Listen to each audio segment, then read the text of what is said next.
a desire to eliminate voter ID. Right. We really have no idea where she stands on anything, probably because she hasn't been told how she's supposed to stand on anything yet. Well, we have this moratorium on communication except through the governor's office under Gina Raimondo. This is what's happening now.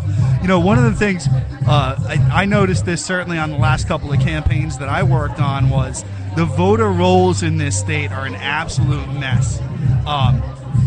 And if you want to propagate voter ID as like a good way to solve the problem, I think actually that's putting the cart before the horse, because the first thing that should have been done is some effort to clean up the voter rolls in this state. Because I called houses where they said not he doesn't live here anymore, but he doesn't live anymore. Well, I mean, one of your great lines in the show routinely is that we attack the symptom, not the disease.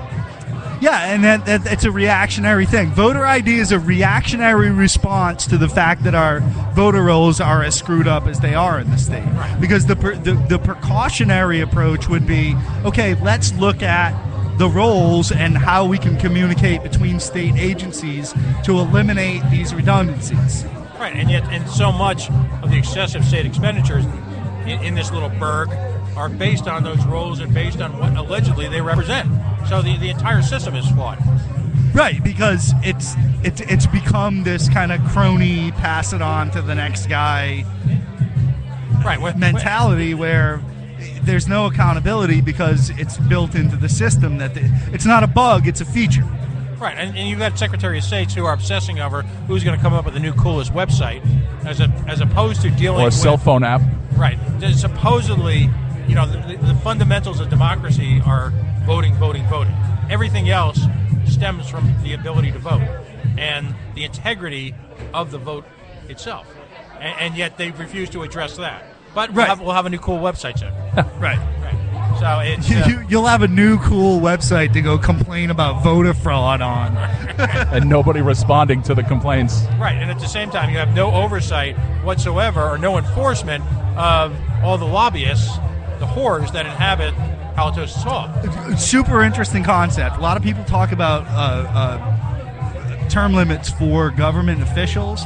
How about term limits for lobbyists? If you can get them to register. You can only lobby for one particular issue for 2 sessions, 3 sessions.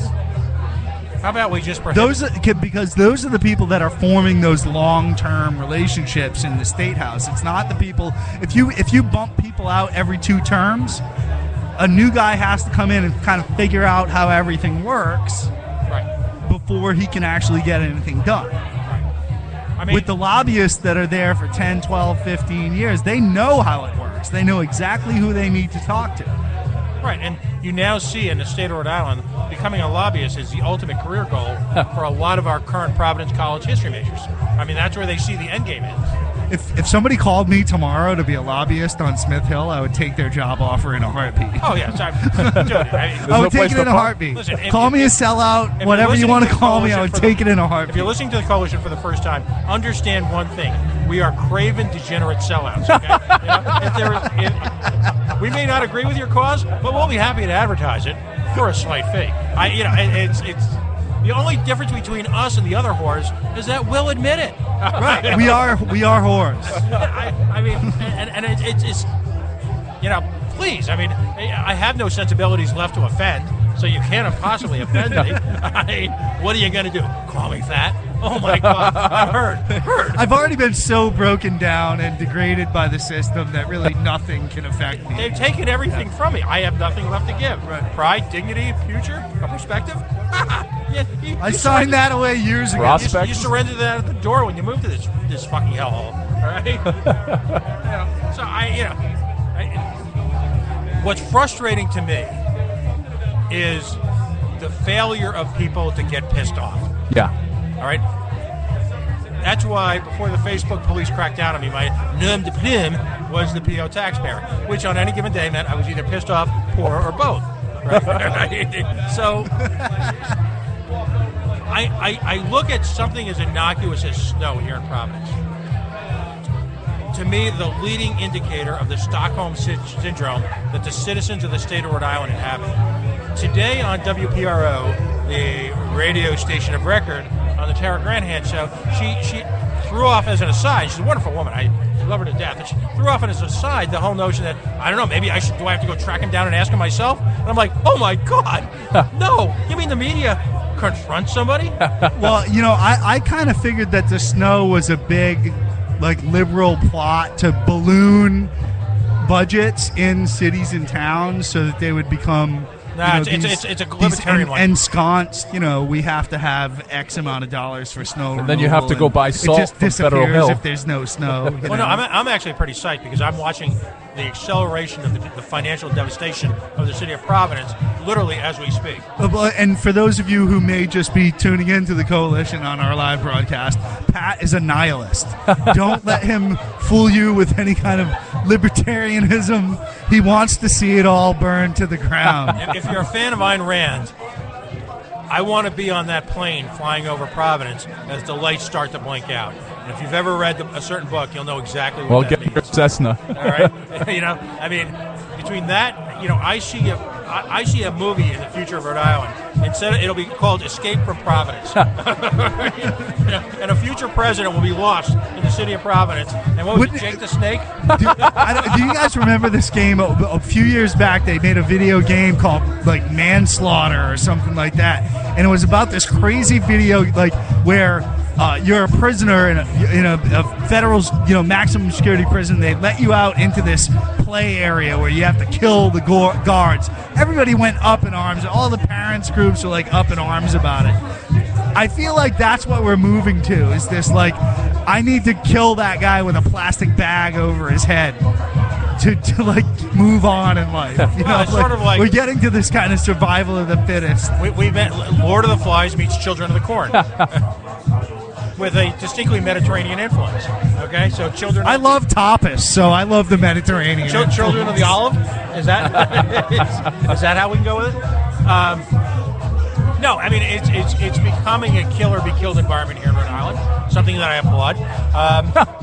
As we start to see basic governmental functions break down. It's something. Again, getting back to your original point. No one gets pissed off. I mean, this government. How can I put it in human terms? If someone broke into... Okay, how about this? Gina Raimondo as Tina Turner in Mad Max Beyond Thunderdome. Okay. With Mattiello as the rogue... no, Mattiello's got to be Master Blaster, right? That's who he... Well, then who's the Mel Gibson character?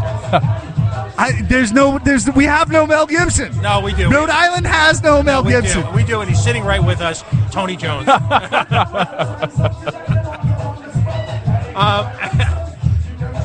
If someone broke into your house and stole your new TV, you'd probably get pretty pissed off, right? Yes. If in fact you and I could afford to buy it. Even if somebody broke into my house and stole my old TV. My 12-inch black and white. So when the government of Rhode Island does that on a routine basis, why don't people get mad? Can I chime in on this one, please, Absolutely. guys? I know I'm jumping. Introduce yourself. This is DJ Psycho Eddie. I'm normally on the My Night Out radio. Which, by the way, our own DJ Psycho Eddie, a classmate of one, Gina Raimondo. I did go to school with Gina Raimondo. That's another whole story I'm not going to get into. But I can answer you. Well, I'll get into it later. I have not had enough to drink right now. However, the reason why the state can dip into our pockets over and over and people don't fight back is because of the bureaucracy. I'm going to tell you a little story about what happened in my life because I can't follow politics because I really don't care that much. But I had to clean from one of the past snowstorms. My snowblower sucked in a piece of steel 12 inches long that came off of a snowplow. I know this because the bottom, the angle... And as soon as I state of Rhode Island on it. Oh, yeah. So as soon as I fixed my snowblower, I sucked the bolt in. So I broke more share pins. I got everything squared away. Now, my snowblower's laid up for 2 hours, 3 hours. I get everything done. I'm irate. I call the Department of Public Works. They have one of those in Historic? Yes, we do. It's an old lady who just has a CB calling it any truck that'll help. But I call up, I say, your snowplow piece fell off, got stuck in my snowblower. who do I complain to? You have to come in and fill out this form and this form. Right. I said, now who's going to pay for my repairs? Oh, we don't pay for that. You mean to tell me that what I just had, or the 2 hours I just wasted fixing because one of your trucks broke, pieces are falling off of your trucks, breaking my new equipment, and you're not even going to compensate me for the 4, 6, 8 share pins or some of my they won't they don't care. They don't even. I have not seen my street since the first snowfall. You need to understand one fundamental truth. You are not a citizen of the state of Rhode Island. You are not a surprise. No, I'm an asset. No, you're not a citizen of whatever town you happen to live in. The Matrix, man. You are a revenue opportunity. You are a necessary inconvenience to justify the only thing I am missing. A governmental hierarchy, all right, that needs to feed off of some type of host organism. That's what you are. The only thing I am missing is an asset tag and a number on my backside. Sorry, well, that's right, man. Internet radio on my ass, right, telling them that I am property of the state of Rhode Island. Right now, you don't know it, but there's a barcode there, and I think you should show the crowd. I thought that was a tramp stamp. Give me enough alcohol, and I will be more than happy to show everybody my ass. Carbon-based revenue opportunity. That's what we're viewed as, basically. Why is it I mean, if you go one town over, or you go to the next state over, they know what their streets look like in the middle of winter. And by the way, because they're not run by a bunch of dickbags. That's what it comes down to. My former classmate Gina Raimondo. By the way, that's what it comes down to. Is they're run by people who actually give a shit about community service, taking care of the communities they live in, and serving the people that they serve. Here, it's not about that. It's about how can you make it to the next step. Rhode Island is the goddamn lily pad stepping stone, and it's on the way up and on the way down, because you see these people who rise to these great positions in other states, i.e. Vermont, New Jersey, Delaware, and then they come back here and they're like, oh yeah, well I was totally disgraced at my other post, but oh yeah, I'll come run your shit in Rhode Island. But you see, that falls under something we were talking about before we went on the air, is just being proud of doing your job. You have a little bit of a work ethic, do your job, do it well, and don't worry about lining your pockets so much because, well, the state's going to take it anyways. The public service, as we say in the coalition, is about people who want to help lives, not get one. All right? And that's the fundamental difference between here and most of the rest of the country. People here, again, remember always, you are just a necessary inconvenience. You are literally a speed bump. You are someone to be tolerated as long as you can perform your fundamental action in life, which is to provide economic sustenance to the ruling class. Consume and pay taxes. Right. There is a 1% in Rhode Island. It is not the wealthy, because they've all left. All right? All right. Anyone who can afford an estate planner has left the state. The 1% in this state are the assholes who are in power, and they aren't just the people who are elected to power. They are people who occupy that vaunted level of middle management where they are beyond reproach, beyond review, and they make anywhere from $80,000 to $120,000 a year, plus full benefits. And, of course, remember, as Ms. Raimondi reminds us from time to time, the pure existence of state government is to ensure their retirement security. And if that fucks your life up, well, sucks to be you. And they're parked on the job. And they're parked on the job. Exactly. Well, I think the biggest disappointment to my former mayor after losing his latest bid, Leo Fontaine, was he would only had one more year to go for that pension. P.O., like if he had won that last election and just served half his term, he could have retired after half his term. He could have been a contender. P.O., did I just see a young lady smile at you? Nah. One of the nice things about podcasting is we can drink. So who needs one? I have a runner. Well, la-di-da. You see, you guys may have all that fancy politics under your belt. I have the proper staffing to take care of whatever we need. Wow. Gansett Light. That's right, the famous Narragansett beer for Tony Jones tonight. Well, again, if you have an opportunity, you need to come down tonight to the Fat Squirrel. All right, Tony, what's the address here in Cancel Fatt? light.